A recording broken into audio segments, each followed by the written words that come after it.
এখনকার বাচ্চাদেরকে বাসা থেকে নুডলস, স্কুলে যাওয়ার পর সরকার থেকে বিস্কিট, মনের মতো সব কিছু দেয়, তারপরও তাদের লেখাপড়া করতে ইচ্ছা হয় না।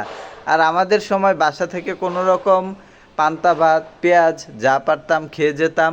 স্কুলে যাওয়ার পর সরকার থেকে কোনো খাবার বা বিস্কিট তো পেতামই না, বরঞ্চ একটা ক্রিমের ওষুধ দিত, সেটাও চেক করে দেখতো বাসা থেকে দাঁত ব্রাশ করে এসেছে কি না, ভাত খেয়ে এসেছে কি না, তা না হলে দিতে চাইতো না।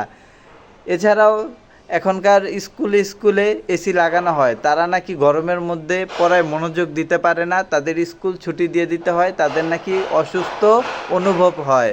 আর আমাদের সময় গাছের নিচে লেখাপড়া করানো হতো, স্যার গরু পালতো, ম্যাডাম ছাগল পালতো, সেজন্য একটা লাঠি রাখতো, সেই লাঠি আবার আমাদেরকেও পড়া আদায় করার জন্য আমাদের বিরুদ্ধে ব্যবহার করা হতো।